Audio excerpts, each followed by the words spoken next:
Hello and welcome to NFL and I. My name is Johnny and today we're going to be previewing the AFC East in 2021. Before we begin though, make sure you subscribe to the channel if you enjoy the content that is produced on the channel. Also, don't forget to follow us on Instagram and Twitter to keep up to date with all of our blog posts and all of our videos going up on YouTube. So the AFC East is home to the most successful franchise of all time in the NFL, the most successful coach all time, and also one of the worst franchises in recent years. For years, the AFC East was the stomping ground of the New England Patriots, but last year in 2020, the Buffalo Bills took the East by storm, and they finished top of the division by an absolute country mile. The Buffalo Bills surprised everybody with this, and the New York Jets also managed to miss out on the first overall pick in the 2021 draft by winning their Week 15 game, I think it was, against the Cleveland Browns. They were on course to get Trevor Lawrence, but then they won 2 games instead of just 1, which meant that they finished above the Jacksonville Jaguars in the overall NFL league, which meant that they had the second overall pick instead of the first. Will this season be as shocking in the AFC East, or will normal service resume with the Patriots coming out on top? Let's have a look. We're going to start off our preview of the AFC East by looking at the Buffalo Bills. The Bills last year had an outstanding season. There's no other word for it. They finished with a record of 13-3, which very few people had actually predicted. But this is all down to the success of their quarterback, Josh Allen, who we will talk about a little bit later on. This record meant that they finished top of the AFC East, and they also swept the entire division, which means that they beat every team in the division, both home and away, which is the first time that has happened in franchise history. They're one of those teams who are very hard to dislike unless you're a Patriots fan or a Dolphins fan or a Jets fan. And you know, they managed to do this in a division which contains the New England Patriots, who aren't as strong as they used to be, but they're still the Patriots and they're still a quality franchise. In the 2020 season, the Buffalo Bills had 2 of the outstanding players in the NFL.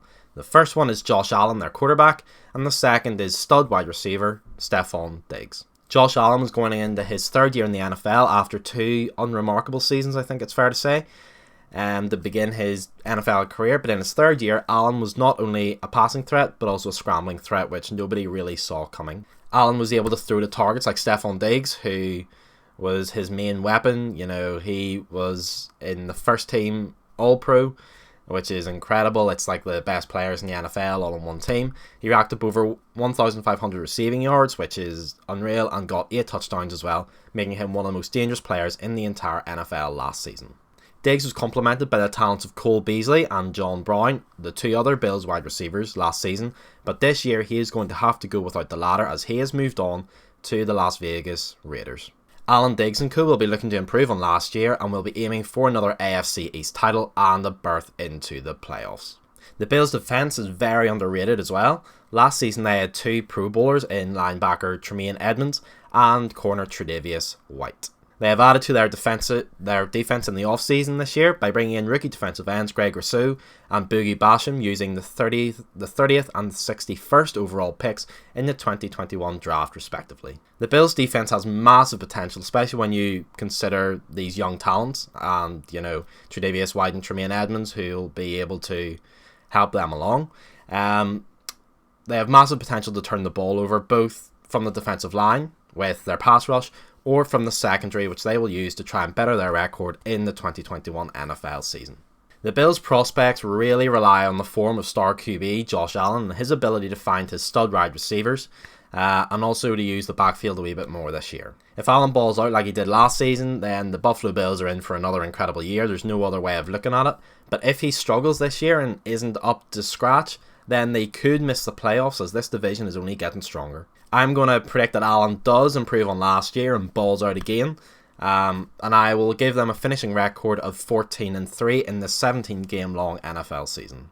Next, we're going to come on to the Miami Dolphins. Their season last year was very interesting. They drafted a highly rated rookie QB using their first round pick in the 2020 draft in Tua Tagovailoa, but he sat behind veteran Ryan Fitzpatrick for the first couple of games of the season, and he in fact came on whenever Tua was struggling a wee bit to win games last year. The Dolphins relied a lot on their stacked defense with the talents of corner Xavier Howard leading them, and the Dolphins were unlucky to miss out in the playoffs last season after they finished 10-6, but too many inconsistencies cost them dearly, especially whenever Tua was in the team. The Miami offense this year will be led by QB Tua Tagovailoa, who struggled when he came into the team last year.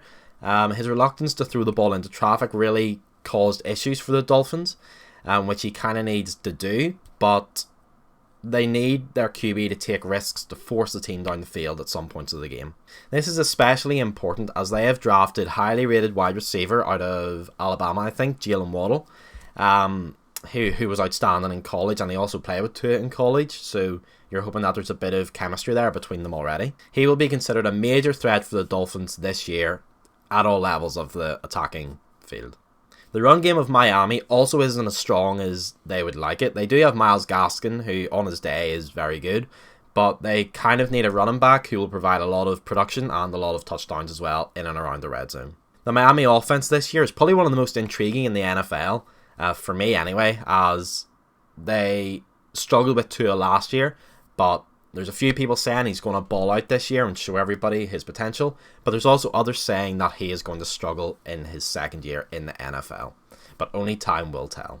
The only word to describe the Miami defense last year was outstanding. They had defensive leaders like the two corners, Byron Jones and Xavier Howard, and also linebacker Kyle Van Noy, who they released in the off-season and who has then gone on to go back to the New England Patriots. I predict that they will have a similar season. They have brought in rookies Javon Holland, who is a safety, and Jalen Phillips, who is a linebacker, I think, but I think he can play sort of on the defensive ends as well.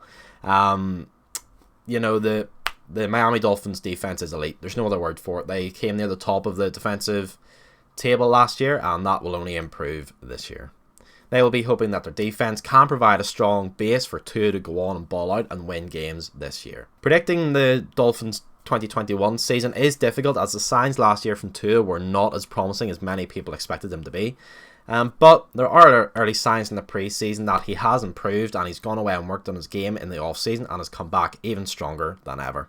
As we have mentioned, the Dolphins' defense is elite, but the same cannot be said about the offense. Even with the addition of Waddle, there's still a few players away from really pushing on to that next level in the NFL attacking statistics. I'm going to go for a record of 11-6 for the Dolphins this year and hope that they get through to the playoffs. Next, we come on to the New England Patriots, and to put it simply, the New England Patriots were completely unrecognisable in the 2020 season than their previous 20 seasons. After Brady moved on to Tampa Bay, the most recognisable position in American football was given to Cam Newton, who tried to use his unpredictable nature to guide the Patriots to a winning season and also the playoffs, neither of which happened as they had to endure a rather poor season which left them in third place in the Afc East with a record of 7-9. The Patriots need to improve this year, especially in the offense. Vast amounts of their cap space has been spent on improving both sides of the ball by bringing in attacking threats Nelson Aguilar from the Raiders, Kendrick Bourne from the 49ers and Jonnu Smith from the Titans. Belichick is going for it this year and is giving Cam Newton the weapons to succeed to hopefully boost his numbers. Last year he had a career low production level, which is very unlike Cam Newton, especially considering how he used to play for Carolina before moving on. If Newton isn't up to the required standard, then the Patriots did draft QB Mac Jones with their first round pick. And just like the Dolphins, the Patriots offense this year will be very interesting to watch, especially if Mac Jones comes in to play quarterback. One thing the New England Patriots are known for is their incredible defense. This has always been the way and has been the basis for Tom Brady to go on and win Super Bowls with them in the past. The Patriots fans will be hoping that their defense, which includes the likes of star corner Stephon Gilmore, defensive back Devin McCourty, and the returning linebacker Donta Hightower, and Matt Judon, who has joined from the Ravens, I think. The Patriots defense looks good this year, like it always does, and they'll be hoping that their defense will put them in the position to win games and take them to the playoffs. The Patriots will be an interesting watch this year, especially considering that they drafted Mac Jones in their first round pick. I'm not sure if he will play a lot this year, but it would be good to see a rookie QB do well for the Patriots, considering the last rookie they drafted went on to win them tons of Super Bowls with Belichick. I think they will perform better than last year. I think it's hard for them not to improve, especially considering everybody they brought in.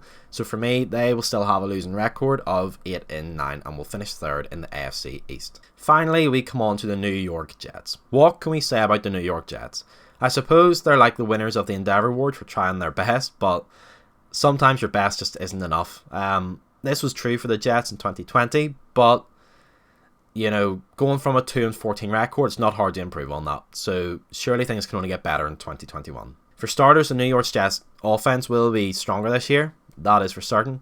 They have their massive offensive tackle, Mekhi Becton, who has been partnered up with Elijah Vera Tucker, who will be protecting the second overall pick in the 2021 draft, quarterback from BYU, Zach Wilson. Wilson is a stud quarterback. You can tell from watching his college footage, and he has also been paired with wide receiver Elijah Moore, who is from Mississippi. The Jets' run game still needs work, but they will be looking to the likes of Tevin Coleman and LaMichael Pirine to run the game. The Jets have a very young offensive unit, and they will be seeing this as a development season. They're not going to expect too much from them.